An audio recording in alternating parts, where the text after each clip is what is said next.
Jim St. Germain's press bio says the cops had put him in handcuffs more than a dozen times before he was arrested at the age of 15. But that's not just PR hype. The write-up on Quentin Vennie says he grew up in one of the toughest inner cities there is, Baltimore. And that his father was a drug abuser. Also no exaggeration. But why is there any marketing copy about these two men in the first place? Short answer is because despite what they saw and did in their past, they both turned things around before it was too late. And now they've turned to writing to tell their stories. Memoirs they hope will help some other young people avoid their mistakes. Jim St. Germain is the author of A Stone of Hope. He's also the founder and chair of an organization called PLOT, Preparing Leaders of Tomorrow. Welcome to BK Live, sir. Thank you. Thank you guys for having me. Thank you. Absolutely. And Quentin Vennie has written Strong in the Broken Places, a memoir of addiction and redemption through wellness. And thanks for being here, gentlemen. Thank you. Appreciate it. You know, first let me look at the books. Jim St. Germain, Quentin Vennie. You know, you guys have been through a lot. So I'll start with you. Why did you decide to share your memoir in a book? Why a book? You know, I believe that sometimes in life, God gives us certain experiences and stories, not only for our own well-being or our own pain, but to also use them as a vehicle to move certain kinds of conversation forward. So my journey and some of the things I went through and experienced in life, I think that there's so many young people and just folks in general, adults out there who can learn from it. Right. So I think not to share it with the world would be selfish of me. So I figure that if anyone can take something and not make some of the same mistakes I made or try to do better than I did, then it's worth it. So Quentin, among communities of color, our people, everything usually is passed down through our oral tradition from back in Africa to like Jay-Z. So how did you go the other way and say, all right, I'm gonna put this down on paper? Well, I've always been into writing. I mean, interestingly enough, when I was in middle school, I was put in a remedial English class for no other reason outside of my propensity to react violently because of my external circumstances. Can I get you to pause and just hold up your book now? This is a guy who is in remedial English, and he wrote a book just because it was convenient for the people who were working around you in school. Yeah, and I, you know, to piggyback off of what Jim said, I mean, I felt like, you know, my experiences could help deter other people from having to go through something similar, and me not sharing that would be a disservice. I mean, you know, even sharing a literary work, you know, there's still, you know, a lot of things that still go into it, a lot of components, a lot of, you know, giving talks and keynotes, so on and so forth. But to have something, you know, physically that people can automatically go back to, consistently refer back to, take notes with, you know, they can see themselves. To us the title, Strong in the Broken Places, where does that come from?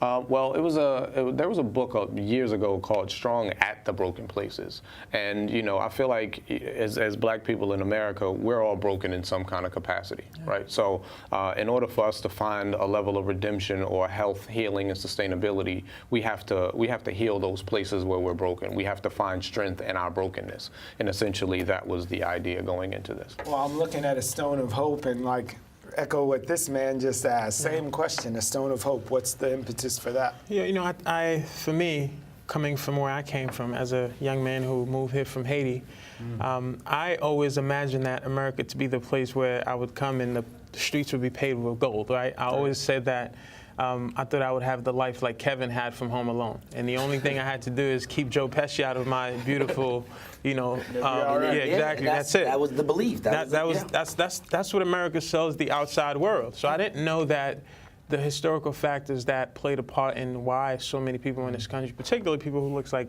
us, are marginalized. I didn't know that there were violence, you know, there were broken homes, there were under-resourced schools and high unemployment rates, drugs and violence, and so many things that I encountered when I got here. And the hope for me was dying. What I imagined this world to be wasn't what I encountered, so I had to create a different path for myself, and thankfully so many other people stepped in and they were the vessels for me that I needed, so allowed me to be where I am today. And again, that's what this book is about. Well, I have to follow up with that. Can you tell us about PLOT, Preparing Leaders for Tomorrow? Because not only were you able to change your circumstances with help, but you also left those pathways open to other people. Right. I mean, my life is a product of selflessness. So at every junction of my life, there was someone who stepped in and said, you know what, you're worth something. I'm going to take interest in you, regardless whether I was pushing them away or not. They saw something in me and they wanted to take that out, extract it from me. So when I got to the point now where I was saved and blessed, I said, you know what? The only right thing to do is to create an organization where other young people can receive the same services that I got, the same help. So PLOT, Preparing Leaders of Tomorrow, we mentor kids throughout Brooklyn. We mentor at-risk and formerly incarcerated young people from the age of 9 to 21. So we provide them with a mentor who's been trained and prepared to help them navigate all of the struggles and the obstacles which they face in these streets. So on the same theme, Quentin, there are young people out there who could absolutely benefit from this book, and people who work in systems that are meant to be helping those young people. And you know that fully half of them will never get this in their hands. Yeah. So knowing that, you still continued. So I wonder who you are hoping that this will reach and how you'd like to even reach those kids too. Well, you know, again, it's very similar to Jim's organization. I'm working with quite a few organizations between New York City, Baltimore, and in New Jersey that actually teaches mindfulness to inner city and public school students. You know, I'm a big yoga guy. I do yoga like every day, and people always say, well, who benefits the most from yoga, or who needs yoga the most? And I always feel like it's the people that aren't getting it. So, you know, it's the same thing for this book. My goal is to be a beacon of hope for anyone going through some sort of trial and or tribulation, to know that regardless of the circumstances, regardless of your current situation, your today, you know, does not necessarily dictate your tomorrow. We have the power to overcome all of that, you know. So, you know, if let's say there's somebody watching the show right now and they're like, all right, you know, they got some street credibility, they seen some things, they wrote a book, right, but I ain't doing no yoga. You know what I mean? It has so many health benefits to it. You know what I'm saying? Like, it's one thing to say, like, I do yoga, but like, literally, what is the benefit from yoga to your life? You know what I'm saying? Like, look at the camera and say, look, do this and it'll help you do what? Well, I was actually one of those individuals. I remember when my friend first told me to come to a yoga class, I'm like, bro, It's one I'm thing from to the say hood. Like, what? yoga, like you can't just throw that out there like that. You gotta tell me why I need to go to. I've never been to a yoga class. The one thing that I learned from yoga, the most important aspect was your reaction to pain does not change the fact that it exists. Your reaction to pain changes the impact it has in your life. And yoga, as much as people... Can you say that? Yeah. Dropping jewels. You can't just drop that one more time. So yeah, your reaction to pain does not change the fact that it exists. Your reaction to it changes the impact it has in your life.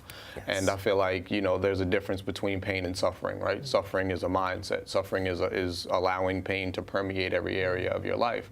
What I learned in yoga, so many people believe that it's just a bunch of poses and you're stretching and you're breathing, and yes, you're doing all of those things, but you're also challenging yourself in a way that you've never done physically and mentally. It's easy to, you know, go into a gym and lift up some weights and put them back down. It's pretty difficult to connect your body to your breathing and your mind to your body. It's like one in sync connection, you know, and it shows you your strengths, your weaknesses. It's called yoga practice, not yoga perfect. So you'll never master it, right? There's always going to be a new challenge that's in front of you, which in life is the exact same thing. As long as you're not complacent anywhere in life and you want more, there's going to be a challenge in front of you. So how you react to that and how you train your mind to react to that is going to determine success or failure. You nodding the whole time. What you I mean, he's dropping jewels, right?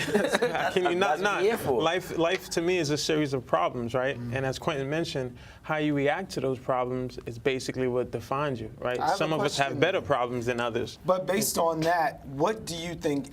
Can you point to any one thing or any intervention that could have happened that would have changed either of your stories, that would have erased the 200 pages in this book? Like, is there any sort of one moment where you think it was defined and sent you on a path that you could maybe help someone else as an intervention or just plant some kind of seed? Is there any one thing, or was it a series of stuff that we just had to deal with? That's the toughest question, because I think it's a series of things that you deal with, you know, growing up where we grew up. So it's really hard to pick one particular thing. Gotcha. But I would say that one of the things that really mattered for me and helped me was exposure, right? At the time, growing up in the hood, I knew that I knew my options were, at least I thought my options were sports, What's in front of you? Yeah. music, that's it. Entertainment, like be an entertainer. You're gonna rap or you're gonna ball. That's it. If you don't have those skills, then you're gonna hustle.